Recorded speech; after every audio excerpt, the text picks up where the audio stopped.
విశేషమైనటువంటి శక్తిని కల్పించడానికి కొన్ని గోవుల వంక పరమేశ్వరుడు ప్రత్యేక దృష్టితో చూశాడు. అవి ఎరుపు రంగు పొందాయి. అవి కపిల గోవులు. కపిల గోవు మరింత శక్తివంతం. ఆవు ఒక లక్షణాన్ని కలిగి ఉంటుంది. ఆవు ఒంట్లోంచి వచ్చినటువంటివి ఏమున్నాయో ఆ 5 పంచగవ్యములు అంటారు. గవ్వు అంటే గో సంబంధము అని. పంచగవ్యములు అంటే ఆవు శరీరము నుండి వచ్చినవి. పాలు, పెరుగు, నెయ్యి అంటే ఆవు పాలు, ఆవు పెరుగు, ఆవు నెయ్యి అని అర్థం. ఆవు మూత్రము, ఆవు మలము, ఆవు పేడ. ఈ 5 కలిపితే పంచగవ్యం అంటారు. ఈ 5 కానీ కలిపారనుకోండి సమంత్రకంగా పంచగవ్య ప్రాశనము అని చేయిస్తారు. మీరు చూస్తుంటారు స్వస్తి పుణ్యాహవాచనము అని ఉంటుంది. స్వస్తి పుణ్యాహవాచనం అయిపోయిన తర్వాత పెద్ద పెద్ద కార్యాలు చేసేటప్పుడు పీటల మీద కూర్చున్నాడు అనుకోండి, అది చాలా పెద్ద కార్యం. కూర్చున్నాడు పీటల మీద. పార్వతీ కళ్యాణానికి పీటల మీద కూర్చున్నాడు. పార్వతీ కళ్యాణం మాటలు కాదు. ఇప్పుడు ఆయన్ని అలా కూర్చోపెట్టి కళ్యాణం చేయించకూడదు. పంచగవ్య ప్రాశనం ఆయనకి చేయించి అప్పుడు కళ్యాణం చేయించాలి ఆయనతో. ఎందుకంటే ఇప్పుడు కాదు, ఆయన ఎప్పటి నుంచో చేసినటువంటి పాపాలు ఆయన శరీరంలో 2 పట్టుకుంటాయి. త్వక్ అస్థిగతం పాపం దేహే తిష్టతి మామక. ఈ శరీరంలో ఎముకని, చర్మాన్ని పాపం పట్టుకుని ఉంటుంది. ఆ పాపం పట్టుకుని ఉన్నవాడెవడో వాడు కళ్యాణంలో కూర్చుని కన్యాదానానికి అమ్మవారి తరపున కూర్చోడానికి వాడు అనర్హుడు. మీరు కూర్చోపెట్టినా యోగ్యత చెల్లదు, అది దోషభూయిష్టం అవుతుంది. అందుకని ఏం చేస్తారంటే ముందు స్వస్తి పుణ్యాహవాచనం చేయించి పంచగవ్యములను కలుపుతారు. కలిపి పంచగవ్య ప్రాశనం చేయిస్తారు. ఆవు మూత్రము, ఆవు పేడ, ఆవు పాలు, ఆవు పెరుగు, ఆవు నెయ్యి ఈ 3 కలిపి దర్భతో తీసుకొచ్చి నాలిక చాపవాయ అని నాలుక మీద రాస్తారు. రాస్తే దాన్ని చప్పరించి మింగాలి లోపలికి. అది మింగాడు అనుకోండి, దానికి ఒక శక్తి ఉంది. అది అస్థి త్వక్ గతం పాపం ని కాల్చేస్తుంది. మంత్రం అదే చెప్పిస్తారు పంచగవ్యం ఇస్తే. ఇది ఇంధనం, అగ్నిహోత్రం ఇంధనాన్ని ఎలా కాలుస్తుందో అలా కాల్చేస్తుంది పంచగవ్యం. అంటే ఈ ప్రపంచంలో 84 లక్షల జీవరాశులలో ఏ జీవరాశి యొక్క మలము కూడా సేవించడానికి అనర్హము. ఒక్క శ్వాసనతో కూడినది, పాపమును తొలగించగలిగినది, భూశుద్ధి చెయ్యగలిగినది ఆవు పేడ ఒక్కటే. ఇక్కడ అలవాటు లేదు. కానీ ఇక్కడ అంటే మనకి ఆంధ్రదేశంలో అలాంటి మంచి అలవాట్లన్నీ మనం వదిలేస్తున్నాం అనుకోండి. నేను ఒకసారి తీర్థయాత్రకు వెళ్ళాను కొన్ని 100 మందితో కలిసి. అలా వెడుతూ ఉంటాం మేము. ఏడాదికి ఒక క్షేత్రానికి వెడుతుంటాం కొన్ని 100 మందిని కలిసి. అదో సంతోషం. గోకర్ణ క్షేత్రానికి వెళ్ళాం. ఏమి మోహన్ రారు, గోకర్ణ క్షేత్రానికి వెడితే అక్కడ కొన్ని 100 మందికి భోజనం పెట్టారు మా అందరికీ. ఓ పంక్తికి 100 మంది. పంక్తి అయిపోగానే వాళ్ళు మళ్ళీ భోజనం ఎలా పెట్టేవారో తెలుసా? ఏదో తడిగుడ్డ పెట్టి ఒత్తేసి భోజనం పెట్టేవారు కాదు. ఆవు పేడ కలిపిన నీళ్లు తీసుకొచ్చి చిలకరించి అప్పుడు విస్తళ్ళేసేవారు. భూశుద్ధి. మనం చేస్తాం సత్యనారాయణ వ్రతం.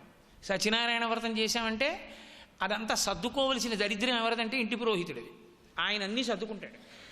మనకి ఏమీ ఒక్కటి అక్కర్లేదు. మనకి ఎప్పుడు సెల్లోటు ఉంటే చాలు చేతులు. ఏం చేస్తున్నా అది ఉండాలి తప్ప ఇంకేమీ అక్కర్లేదు జీవితంలో. అసలు సత్యనారాయణ వ్రతం చేసే ముందు భూశుద్ధి చెయ్యాలి. అక్కడ కూర్చున్నావు, అక్కడ తిరిగావు, అక్కడే నించున్నావు, అదంతా మట్టి అయింది, ఎన్నాళ్ళ నుంచి అక్కడ ఏం పనులు చేశావో. కాబట్టి గోమయాన్ని తీసుకొచ్చి అలుకుతారు. గోమయంతో అలికితే ఉత్తరక్షణ భూశుద్ధి. ఆవు శరీరంలోంచి వచ్చినటువంటి పేడని స్కాందంలో బ్రహ్మోత్తరఖండంలో చెప్తారు. కొన్ని మంత్రములతో కాల్చి గుండ్రని ఉండలుగా చేసి కాల్చి ఆ విభూతిని ధరిస్తే పరమేశ్వరుని యొక్క సమస్త ఐశ్వర్య శక్తి అందులో ఉంటుంది. అందుకే ఎడం చేతిలో వేసుకుని నీళ్లు పోసి కుడి చెయ్యి మూసి మంత్రం చెప్తారు. చెప్పి అప్పుడు ఆ భస్మధారణ చేస్తారు. కాబట్టి భస్మ అంటే భా అంటే పరమేశ్వరుడు కాంతి, స్మరణకి తీసుకొస్తుంది పాపాలని కాల్చి. అంత గొప్ప విభూతి ఆవు పేడలోంచి వస్తుంది. ఆవు చర్మం చేత ఈశ్వరుడికి కావలసినటువంటి గొప్ప వాద్యాన్ని వినిపించగలిగినటువంటి మృదంగాది పరికరములు తయారవుతాయి.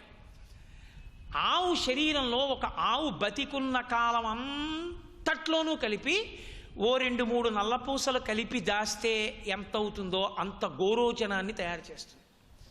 ప్రతిరోజు సూదితో పెడితే చొక్క ఎంత అవుతుందో అంతంత గోరోచనాన్ని తయారు చేసుకుంటూ వస్తుంది ఆవు. అది ఆవు బతికుండగా దాని కడుపు కోసి తీయకూడదు. తనంత తాను ఆవు శరీరం విడిచిపెట్టిన తర్వాత గోరోజనాన్ని పైకి తీస్తారు. తీసి పరమేశ్వర సన్నిధిలో కాలుస్తారు. చమకంతో అభిషేకం చేసేటప్పుడు పరమేశ్వరుడికి విశేషాభిషేకం అని గుర్తు ఏమిటంటే ఆవు కొమ్ముతోటి అభిషేకం చేస్తారు. గోశృంగాభిషేకము అని ఆవు కొమ్ము చివరి భాగంలో కన్నం పెట్టి దానికి ఏనుగు ముఖం కానీ ఎద్దు ముఖం కానీ పెట్టి లేదా ఒక చిన్న తొడుగు తొడిగి నిండా పాలు పోసి పట్టుకుంటారు. చమకం చెప్పాలి. చమకం చెప్తుండగా పాలధార పడితే అది విశేషాభిషేకం అని గుర్తు, గోశృంగాభిషేకం. అలాగే గోవు డెక్కలలోంచి ధూళి పైకి లేస్తే ఆ ధూళి మన మీద పడితే గోధూళి వేళాయే అని, ఆ గోధూళి వేళ జ్యోతిష శాస్త్రంలో అదొక ప్రత్యేకమైన లగ్నం. ఆ ధూళి మీద పడితే అదొక ప్రత్యేకమైన స్నానం. అన్నిటినీ మించి విశేషం ఏమిటో తెలుసా? పీఠముల యందు 3 పూజలు చేస్తారు. ఏనుక్కి పూజ చేస్తారు, గుర్రానికి పూజ చేస్తారు, ఆవుకు పూజ చేస్తారు. గజ పూజ పశు పూజ, అశ్వపూజ పశు పూజ, గోపూజ పరదేవతా పూజ. పరదేవతకి సాక్షాత్తు పూజ గోపూజ. అమ్మవారిని అధికార భేదము చేత అందరూ పూజ చేయలేరని వేదమాత ఇచ్చిన గొప్ప అనుగ్రహం ఏమిటంటే అందరూ పూజ చేయడానికి వీలుగా పరదేవత వచ్చి నిలబడుతుంది ఆవుగా. వేదం చెప్తోంది, నేను చెప్పడం కాదు. అందుకే అమ్మవారిని ఒక ప్రశ్న వేశారు. ఏమమ్మా నువ్వు పరదేవతవి కదా, అమ్మా అన్న మాట అంత మధురమైంది కదా, కొడుక్కి 60 ఏళ్ళు రాని 70 ఏళ్ళు రాని అమ్మ చచ్చిపోవడం అన్న మాట ఎవడు తట్టుకోలేడు కదా లోకంలో, మరి అమ్మని ఎందుకు తీసేస్తున్నావు అంటే అమ్మ ఉండిపోయి కొడుకు వెళ్ళిపోకూడదుగా, మరి అమ్మ వెళ్ళిపోవాలి. ఒక్క అమ్మని తీసినందుకుట అమ్మవారు ఎంతమంది అమ్మల్ని ఇచ్చిందో తెలుసా? భూమాత. నువ్వు ఎక్కడున్నా అమ్మ ఉంటుందిరా, అందుకే భూమాత అంటారు. అమ్మ ఒళ్ళోనే ఉంటాం మనం. తెల్లవారి లేస్తే అమ్మ మీద నిలబడతాం. అమ్మా కాలుతో తన్ని లేస్తున్నానమ్మా, తప్పలేదమ్మా, ఇంతకన్నా నాకు మార్గం లేదమ్మా. సముద్రవసనే దేవి పర్వత స్తనమండలే విష్ణుపత్ని నమస్తుభ్యం పాదాహతిం క్షమస్వమే. కాలుతో తన్ని లేస్తున్నాను, మన్నించు. నేల మీద పడి నమస్కరించి లేచి నిలబడాలందుకే. ఆఖరణ శరీరం విడిచిపెడితే ఆ అమ్మ తనలో కలుపుకుంటుంది. వాల్మీకి మహర్షి అంటారు, క్షితిక్షమా పుష్కర సన్నిభాక్షి అంటారు. ఇల్లు కట్టుకోవాలి, అమ్మ గుండెల మీద గుణపంతో గొయ్యి పెట్టాలి. పట్టెడన్నం తినాలి, నాగలి తీసుకొచ్చి అమ్మ గుండె మీద రాపాడించాలి. పందిరెయ్యాలి యజ్ఞశాల, పందిరి రాట వేయడానికి అమ్మ గుండెల మీద గుణపంతో కన్నం పెట్టాలి. మలమూత్రములు విసర్జించాలి, అమ్మ ముఖం మీద విసర్జించాలి. మా ఆయన అని ఆయన కీర్తిని పంచుకుంటారు, మా నాన్నగారు అని ఆయన కీర్తిని పంచుకుంటారు, మా పినతండ్రి అంటారు, మా అన్నయ్య అంటారు, మా తమ్ముడు అంటారు, మా గురువు గారు అంటారు, మా ఇంటి పక్క ఆయన అంటారు. ఆయనకి ఉన్న సమస్త కీర్తిని ఐశ్వర్యాన్ని పంచుకుంటారు. ఆయన శరీరంలోంచి వచ్చిన మలమూత్రాలను ఎవరు పట్టుకుంటారు? మా నాన్నగారిని కొడుకు పట్టుకుంటాడా, మా ఆయనని భార్య పట్టుకుంటుందా, నా కొడుకుని తల్లి పట్టుకుంటుందా? ఇంకా తల్లి పడుతుంది పసితనంలో. ఎవరు పడతారు? తల్లి పట్టుకుంటుంది, భూమాత పట్టుకుంటుంది, అమ్మ కాబట్టి. చిట్ట చివర ఊపిరాగిపోతే అందరూ విడిచిపెడితే నాన్న నాలోకి రారా అని అమ్మ పుచ్చుకుంటుంది. అందుకని అమ్మా నీది ఏమి ఓర్పమ్మా, బతికున్నన్నాళ్ళు తంతే ఆఖరణ నన్ను పుచ్చుకున్నావా? చితిక్షమా పుష్కర సన్నిభాక్షి ఆరక్షిత రాఘవ లక్ష్మణాభ్యాం సారాక్షసీభి వికృతిక్షణాభి సంరక్షిత సంప్రతి వృక్షమూలే. ఆ తల్లి పోలికొచ్చిందమ్మా సీతమ్మ. భూదేవికి ఎంత ఓర్పో నీకంత ఓర్పమ్మా అంటారు వాల్మీకి మహర్షి. అటువంటి భూమాత ఒక అమ్మ. భూమాత, గోమాత. పుట్టినరోజు నాడు అమ్మ లేదు. అమ్మ ఉన్న రోజుల్లో పుట్టినరోజు వచ్చిందంటే కష్టపడి జంతికలు చేసి అవన్నీ రోట్లో దంపి పాకం పట్టి తొక్కుళ్ళడ్డూలు కట్టి, నాన్న నీకు తొక్కుళ్ళడ్డు ఇష్టం రా అని పుట్టినరోజు నాడు కష్టంలో ఉన్నామో సుఖంలో ఉన్నామో, ఆ రోజుల్లో ఐశ్వర్యం ఉందో ఐశ్వర్యం లేదో కానీ ఎంతో ప్రేమతో ఒక ప్యాంటు చొక్కా కొని ఆ కొత్త బట్టలు వేసుకోమని బొట్టు పెట్టి అమ్మ అక్షతలు వేసి ఆశీర్వచనం చేసి అమ్మ తెచ్చి తినిపించిన తొక్కుడు లడ్డూతో సమానమైన పుట్టినరోజు మళ్ళీ ఉంటుందా జన్మలో? అలా తొక్కుడు లడ్డూ పెట్టే అమ్మ లేదు ఇప్పుడు. అప్పుడు ఏం చెయ్యాలని అడిగారు. అమ్మ లేదని బాధపడకు, అమ్మని నేను తీయలేదంది పరదేవత. ఒక ఆవు పాలు తెచ్చుకొని పాయసం వండుకు తిను, లేదా పాయసం కూడా ఉండేవాడు నీకు లేకపోతే ఆవు పాలు తాగు, నీ అమ్మ మళ్ళీ నీకు తొక్కుడు లడ్డూ పెట్టినట్టే. అందుకే భూమాతగా, జనకమాతగా, జన్మనిచ్చిన తల్లిగా, గోమాతగా, లోకమాతగా, జగజ్జననిగా అమ్మవారు నిలబడింది. కాబట్టి సాక్షాత్ పరదేవత గోవు అంటే. ఎక్కడ గోవు సంతోషిస్తుందో అక్కడ 33 కోట్ల మంది దేవతలు సంతోషిస్తారు. ఎక్కడ గోవు దుఃఖపడుతుందో ఆ యజమాని నశించిపోతాడు. సాధు గోమాత భరతభూ శ్వాసకోశ మరియు దాని బంధింప నుడికిపోతే వటదళంబున కనుమూయు వాని కడుపు అంటారు విశ్వనాథ సత్యనారాయణ గారు శివార్పణంలో. వటపత్రశాయి కడుపు ఉడికిపోదా అన్నారు ఆయన. కాబట్టి గోవు గోవే, అంత గొప్ప గోవు. అందుకే గోబ్రాహ్మణేభ్య శుభమస్తు నిత్యం లోకా సమస్తా సుఖినో భవంతు శాంతి మంత్రం. గోవు బ్రాహ్మణుడు సుఖంగా ఉండాలి, మిగిలిన వాడు పాడైపోతే ఏమక్కర్లేదా? అంటే అందరూ బాగుండాలంటే యజ్ఞం జరగాలి. యజ్ఞం చేయాలంటే మంత్రం చెప్పడానికి బ్రాహ్మణుడు ఉండాలి. ఉండే ఆయన ఏం చేస్తాడు? యజ్ఞం చెయ్యాలంటే భూశుద్ధి చేయాలంటే ఆవు పేడ ఉండాలి. అగ్ని రగల్చాలంటే ఆవు పేడ పిడకలు ఉండాలి. ఆవు పాలు పొయ్యాలి. ఆవు నెయ్యి ఉంటే కానీ హవిస్సు ఇవ్వడానికి లేదు. ఆవు లేని నాడు ఇవన్నీ ఎక్కడ ఉంటాయి? ఇవన్నీ లేని నాడు యజ్ఞం ఎక్కడుంది? యజ్ఞము యాగము హోమము లేని నాడు సనాతన ధర్మం ఎక్కడుంది? మంత్రం ఉంటే మాత్రం బ్రాహ్మణ్యం ఎందుకు పనికి వస్తుంది? లోకానికి శాంతి ఎక్కడి నుంచి కలుగుతుంది? కాబట్టి గోవు లేని నాడు ఏదీ లేదు. గోవే గొప్పది. అందుకే అన్నిటికన్నా ముందు ఉండవలసింది ఏది అంటే గో అంది వేదం. గో బ్రాహ్మణేభ్య శుభమస్తు నిత్యం. గోవు బ్రాహ్మణుడు ఉంటే అందరి కష్టాలు గట్టెక్కాలని హోమం చేస్తారు. గోదావరి ఎండిపోయింది కదటి సంవత్సరం, చరిత్రలో లేదు. సత్రయాగం చేశారు బ్రాహ్మణులందరూ. నేను పొంగిపోయాను వెళ్ళి. వాళ్ళ ద్రవ్యంతో చేశారు. గోదావరి ఒడ్డున బ్రాహ్మణులందరూ కలిసి అద్భుతమైన సత్రయాగం చేశారు.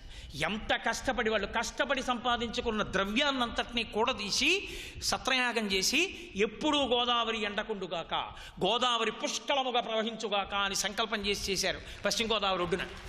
చేస్తే ఆ యజ్ఞశాలకి నేను వెళ్ళి పరవశించిపోయి ఓ ప్రసంగం కూడా చేశాను. అంతే. ఈ సంవత్సరానికి గోదావరి గలగలలతో ప్రవహించింది. యజ్ఞము యజ్ఞమే, యాగము యాగమే, హోమము హోమమే. ఎక్కడది? గోవు ఉంటే. గోవు లేని నాడు ఎక్కడి నుంచి జరుగుతాయి? గోబ్రాహ్మణేభ్య శుభమస్తు నిత్యం లోకా సమస్తా సుఖినో భవంతు. అటువంటి గోవు మీద గొడ్డలు పడితే నేను పుట్టలో ఎందుకురా? ఇంకా నేను విష్ణువుని ఉండేందుకు, ఊడిపోయేందుకు?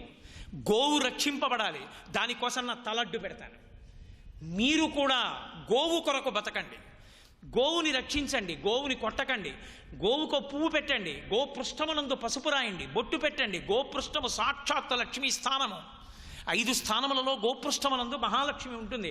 అసలు 6వ స్థానం లేదు లక్ష్మీదేవికి. పద్మము, మారేడు దళం యొక్క వెనక భాగము, సువాసిని యొక్క పాపట ప్రారంభ స్థానము, ఏనుగు యొక్క కుంభస్థలము, 5వది ఆవు యొక్క వెనక తట్టు. ఈ 5 లక్ష్మీ స్థానాలు.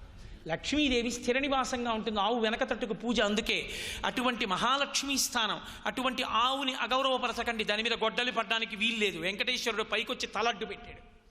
అంటే మహానుభావుడు గోవుని రక్షించవలసినటువంటి అవసరం ఎంత ప్రబలమైనదో మనకి నేర్పడానికి వెంకటేశ్వర స్వామి వారు నోటితో చెప్పకుండా గోవు కోసం తన తల అడ్డు పెట్టాడు. అంటే గోవుని పూజ చేయడం, గోవుని రక్షించడం ఎంత గొప్పదో మనకందరికీ కూడా సందేశం ఇచ్చారు ఆయన. అందుకే గోశాలలు పరిఢవిల్లాలి, గోపూజలు జరుగుతూ ఉండాలి. మళ్ళీ మళ్ళీ నేను అలా అంటున్నానని మీరు అనుకోకండి. మేము ఏది చేసినా రోజు కాకినాడలో గోపూజ జరగవలసిందే. అది దేవీ నవరాత్రులు కానివ్వండి, వెంకటేశ్వర వైభవోత్సవాలు కానివ్వండి, ఏ పూజ కానివ్వండి, ఎదురుగుండా ఆవులన్నీ వచ్చి నిలబడతాయి. నిలబడి చక్కగా గోపూజ చేయించుకుంటాయి. శృంగగిరి పీఠానికి ఆధిపత్యం వహించారు చంద్రశేఖర భారతీస్వామి వారు. ఆయన శారదాంబ ఆలయంలోకి వెడుతున్నారు. అమ్మవారికి పూజ చేయడానికి శిష్యులు వెనకాతల సంబారాలన్నీ పట్టుకుని వెడుతున్నారు. ఎక్కడి నుంచో ఆవు గబగబా వచ్చి అడ్డంగా పడుకుంది రాజద్వారానికి. శిష్యులు గబగబా వెళ్ళి ఆవుని లేపుతున్నారు. ఆయన అన్నారు, లేపకండి, శారద పూజ అందుకోవడానికి వాళ్ళ బయటికి వచ్చింది నా కోసం, పీట వేయండి. ఆవు దగ్గర పీట వేసి కూర్చుని శారదకి చెయ్యవలసిన పూజ ఆవుకి చేసి వెళ్ళిపోయారు వెనక్కి. అది గోవు అంటే. గోవు గోవే, గోవు సాక్షాత్ పరదేవత. అటువంటి గోవుని రక్షించండి. వెంకటేశ్వరావతారము యొక్క గొప్ప సందేశం. మహానుభావుడు ఎప్పుడైతే ఇంత దెబ్బతిని లోపలికెళ్ళిపోయాడో, బ్రహ్మగారు ఆవు రూపంలో ఉన్నాడు కదా, ఆవు గబగబా వెళ్ళింది చోళరాజు దగ్గరికి. ఏడుస్తూ తన బాధ ప్రకటనం చేసి చెప్పలేక గిరగిర తిరిగింది. ఆవు ఎందుకు ఇలా తిరుగుతోందని చోళరాజు ఆవుతో కలిసి వెంకటాచల పర్వతం మీదకి వచ్చాడు. పెద్ద రక్తధార కనపడింది. చనిపోయినటువంటి గోపాలబాలుడు కనపడ్డాడు. ఎందుకు ఇలా జరిగిందని ఆశ్చర్యపోయాడు. పుట్టలోనున్న వెంకటేశ్వరుడు అప్పటికి గోపాలబాలుడు ఒక్కడే చూశాడు వెంకటేశ్వరుడిని. పుట్టలోనున్న వెంకటేశ్వరుడు శాపవాక్కు విడిచిపెట్టారు. పిశాచోభవ దుర్బుద్ధే మద్దుఃఖాదాన కర్మణ, నా తలకి గొడ్డలి దెబ్బ తినడానికి కారణం నువ్వే, అందుకని నీవు పిశాచవగుదువుగాక అన్నారు. ఆయన 2 చేతులు జోడించి అడిగాడు, అయ్యా నేనేం తప్పు చేశాను? గోపాలబాలుణ్ణి పంపించాను, వాడు గొడ్డలి విసిరాడు, మీరు తలడ్డు పెట్టారు, నేను పిశాచం అవడం ఎందుకు? కాదు, ఎంత శిక్ష వెయ్యాలో అంత శిక్ష వేయకుండా ఆవు పాలివ్వలేదని నీ భార్య కొట్టినటువంటి దెబ్బలకి వగచిన గోపాలబాలుడు గొడ్డలి విసిరాడు ఆవు మీద. పరిపాలన చేసేటటువంటి రాజు ప్రజలకి ధర్మం చెప్పకపోతే ప్రజలు చేసిన దోషానికి రాజుదే బాధ్యత, అందుకని నీకు శాపవాక్కు విడిచిపెడుతున్నాడు, పిశాచమై తిరిగన్నారు. ఎప్పటికి నాకు శాప విమోచనం అన్నారు. శుక్రవారేతు సాయాన్నే కిరీటం ధారయామ్యహం, కిరీటధారణే కాలే నేత్రే మే జలపూజితే. ఆకాశరాజు గారు వస్తాడు, ఆయన తన కుమార్తె పద్మావతీదేవిని నాకు కన్యాదానం చేసి శుక్రవారం సాయంకాలం నా కిరీటం పెడతాడు, తల మీద పెద్ద కిరీటాన్ని. ఆ కిరీటం నా తల మీద పెట్టినప్పుడు నా కళ్ళల్లో ఆనంద భాష్పాలు వస్తాయి, అప్పుడు నీకు మనశ్శాంతి కలుగుతుంది. పిశాచమై తిరిగి వెంకటాచల పర్వతంలో ఉన్న స్వామి పుష్కరిణి యందు స్నానం చేస్తావు. స్వామి పుష్కరిణీ స్నానం, సద్గురోహ పాదసేవనం, ఏకాదశి వ్రతం చాపి త్రయం అత్యంత దుర్లభం. ఈ 3 దొరికేవి కావు. స్వామి పుష్కరిణిలో స్నానం చేసిన నాడు నీ యొక్క శాపం విమోచనం అయిపోతుందన్నారు. మహానుభావుడు ఆ సువీర మహారాజు గారు పిశాచమై తిరిగాడు. ఒక రోజున స్వామి పుష్కరిణిలో స్నానం చేశాడు. ఆ స్వామి పుష్కరిణిలో స్నానం చేసిన పుణ్యవశాత్ ఆయనకి శాప విమోచనమై మళ్ళీ సువీర మహారాజుగా రాజ్యాన్నంతటినీ కూడా చక్కగా పరిపాలన చేస్తున్నాడు. ఆ సువీర మహారాజు గారికి నేను విహంగ వీక్షణంగానే ప్రసంగం చేస్తున్నాను, వివరంగా చెప్పడానికి ఇంకా సమయం లేదు, రేపటితో ప్రసంగం పూర్తి చేయాలి. రేపు మీ అందరికీ సంతోషం కలిగించేటట్టుగా వెంకటేశ్వర స్వామి వారి క్షేత్రాన్నంతటినీ మీకు మానసిక దర్శనం చేయించి పూర్తి చేసేస్తాను. అందుకని 4 మాటలు ఇవాళ చెప్పి పూర్తి చేయడానికి విహంగ వీక్షణం చేస్తున్నాను. కాబట్టి మహానుభావుడు ఆ సువీర మహారాజు గారి యొక్క కుమారుడు సుధర్ముడు. ఈ సుధర్ముడు ఆయన మనోరమాదేవి అని ఒక ఆవిడ్ని వివాహం చేసుకున్నాడు. వాళ్ళిద్దరికీ పుట్టినటువంటి కుమారుడే ఆకాశరాజు. ఆ ఆకాశరాజు ఎవరో తెలుసా? నిన్నటి రోజున మీతో నేను మనవి చేశానే, మాధవుడు అని శ్రీకాళహస్తి గ్రామంలో పురంధరుడికి జన్మించాడు. పాపభూయిష్టమైన జీవితాన్ని గడిపి చిట్ట చివర వెంకటాచల పర్వతానికి తల తాటిస్తే పాపములు దహించుకుపోయాయని బ్రహ్మగారు సంతోషించి, నువ్వు వెంకటాచల పర్వతం మీదకి వచ్చావు కాబట్టి పాపములు దహింపబడ్డాయి కాబట్టి వచ్చే జన్మలో చంద్రవంశంలో పాండవుల యొక్క వంశంలో ఆకాశరాజుగా జన్మించు, నీ కడుపున పద్మావతీదేవి పుడుతుంది, వెంకటేశ్వరుడికి కన్యాదానం చేసి శాశ్వత లోకాల్ని పొందు అని అనుగ్రహించాడు. అదిగో ఆ మాధవుడు ఆకాశరాజుగా పుట్టాడు సుధర్మ మహారాజు గారికి. సుధర్మ మహారాజు గారు ఒకప్పుడు కపిలతీర్థం దగ్గరికి వెళ్ళి వేటాడుతున్నటువంటి సమయంలో ఒక నాగకన్య అక్కడ స్నానం చేసి వెడుతోంది. ఆయన ఆ నాగకన్య యందు వలపు పొందాడు. ఆమె అంది, మా నాన్నగారు నన్ను సుక్షత్రియుడికి ఇచ్చి కన్యాదానం చేస్తానన్నాడు, నిన్ను నేను ఎలా వివాహం చేసుకుంటానంది. అమ్మా, నేను కూడా సుక్షత్రియుణ్ణే, నా పేరు సుధర్మ మహారాజు, నేను నారాయణపురాన్ని రాజధానిగా చేసుకుని రాజ్యాన్ని ఏలుతూ ఉంటాను, కాబట్టి నిన్ను గాంధర్వ విధిని వివాహం చేసుకుంటానన్నారు. సరేనంది. ఆవిడ గాంధర్వ విధిని వివాహం చేసుకుంది. నా కొడుక్కి రాజ్యం ఇవ్వాలి అని నియమం పెట్టింది. నాకు ఇప్పటికే కొడుకున్నాడు కాబట్టి ఇప్పుడు నేను మళ్ళీ నీకు ఇవ్వలేను, నీ కొడుక్కి రాజ్యం ఇవ్వలేను, ఆకాశరాజుకి సగమిస్తాను, నీ కడుపున పుట్టే కొడుక్కి సగమిస్తాను. సరే, ఒడంబడ్డారు. ఇద్దరికి గాంధర్వ వివాహం అయింది. ఇద్దరు అక్కడ చాలా సంతోషంగా గడిపారు. ఆవిడ మళ్ళీ పాతాళలోకానికి వెళ్ళిపోయింది. వెళ్ళిపోయే ముందు సుధర్మ మహారాజు గారు ఆవిడికి రాజముద్రికనిచ్చి పంపాడు. గుర్తు చెప్పాడు, మనం ఇక్కడ ఈ దొండ పొదల్లో విహరించాం, ఇది గుర్తుగా చెప్పి కొడుకుని పంపించు అన్నాడు. పాతాళలోకానికి వెళ్ళిపోయిన తర్వాత ధనంజయుని కుమార్తె అయినటువంటి ఆ నాగకన్యకి కొంతకాలానికి గర్భం వచ్చి ఆమెకు కొడుకు పుట్టాడు. ఆ కొడుకు పెరిగి పెద్దవాడయ్యాడు. 16 సంవత్సరములు వచ్చి అన్ని విద్యలు నేర్చుకున్న తర్వాత తండ్రి దగ్గరికి పంపుతూ ఆనాడు సుధర్మ మహారాజు గారు ఇచ్చినటువంటి రాజముద్రికనిచ్చి, నువ్వు ఇంటికి వెళ్ళేటప్పుడు కపిలతీర్థం దగ్గర ఉన్న దొండతీగలు తీసి ఆ దొండతీగలు నడుము కట్టుకుని వెళ్ళరా, దొండతీగలు చూస్తే మీ నాన్నకి నాతో రమించిన రోజులు గుర్తొస్తాయని గుర్తు చెప్పింది. దొండతీగలు నడుముకి కట్టుకుని వచ్చి సుధర్మ మహారాజు గారికి కనపడి గుర్తింపబడిన వాడు కనుక తొండమాన్ చక్రవర్తి అని పేరు వచ్చింది. తొండమానుడు అన్న పేరు రావడానికి కారణం అది. అందుకని సుధర్మ మహారాజు గారికి ఆకాశరాజు, తొండమానుడు కొడుకులు. అదే సమయంలో వెంకటేశ్వర స్వామి వారు వాల్మీకమనందు పుట్టలో ఉండేవారు. పైకి లేచి తిరుగుతూ ఉండేవారు. అప్పుడప్పుడు గుర్రం ఎక్కి వాయుదేవుణ్ణి గుర్రంగా చేసుకుని తిరిగేవారు. వెంకటేశ్వరావతార ఆవిర్భావ సమయమునందు ఆయన కొండలలో తిరుగుతున్న రోజులలో వకుళమాత పెట్టిన అన్నం కాకుండా ఆయన తిన్నదేదో తెలుసా అండి? మీరు ఆశ్చర్యపోతారు. ఒక బోయవాడు పంచవన్నెల చిలుకని చూస్తుండేవాడు. ఇప్పటికీ మీరు తిరుప్పావడ సేవ వాటికి వెడితే కనపడుతుంది. వెంకటేశ్వర స్వామి వారి చేతి పక్కన ఉంటుందో చిలక. ఆ పంచవన్నెల చిలుక కొండ కొమ్ము మీద ఎగురుతూ ఉంటుంది. ఆ పంచవన్నెల చిలుక ఎగిరితేనే తొండమాందాని వెంట వచ్చాడు ఒకసారి. ఒక బోయవాడు ఒకతను అక్కడ ఉండేవాడు. అతను పంట పండించి చామదుంపలు పైకి తీసి ఉడికించి ఆకుదున్నెలో తేనె పోసి తేనెలో చామదుంపలు వేసి వెంకటేశ్వర స్వామి వారికి పెడుతుండేవాడు. రోజు స్వామి ఆ చామదుంపలు తింటుండేవారు. తన యందు భక్తి ఉండాలి తప్ప వాడు పండితుడా, ధనవంతుడా, ఇంకోటా ఆయనకు అనవసరం. చామదుంపలు తినేవారు. ఒకప్పుడు ఆ బోయవాడు ఈ చామదుంపలన్నిటినీ కూడా ఆకుదున్నెలో పెట్టి తెచ్చి అక్కడ పెట్టి కొడుకుతో అన్నాడు, నేను వెళ్ళి తేనె పట్టుకొస్తాను రా, నువ్వు వీటిని చూస్తూ ఉండన్నాడు. ఆ కొడుకు తండ్రి వచ్చే లోపల ఆకలి వేసి ఆ చామదుంపలు చెట్టు రూపంలో ఉన్న వెంకటేశ్వరుడికి నివేదన చేసేసి కొన్ని దుంపలు తినేశాడు. తండ్రి ఇంటికి వచ్చాడు తేనె పట్టుకుని. ఏమిరా నువ్వు తినేశావా వెంకటేశ్వరుడికి పెట్టకుండా అని కొడుకుని నిగ్రహించి కొట్టడం మొదలుపెట్టాడు. కొట్టి కోపం వచ్చి కత్తి తీసి కొడుకుని పొడిచిపోయాడు. చెట్టు రూపంలో ఉన్న వెంకటేశ్వరుడు గబగబా బోయవాడి చేతులు పట్టుకున్నారు. నీకన్నా భక్తుడు నీ కొడుకయా, నీ కొడుకంటే నాకు మహాప్రీతి అన్నారు. ఆ బోయవాణ్ణి ఆధారం చేసుకునే, పంచవన్నెల చిలుకను ఆధారం చేసుకునే తొండమాన్ వెంకటేశ్వరుడి దగ్గరికి వెళ్ళారు. ఆ చిలుక ఇప్పటికీ వెంకటేశ్వర స్వామి వారి యొక్క చేతి మీద ఉంటుంది వెంకటాచలంలో.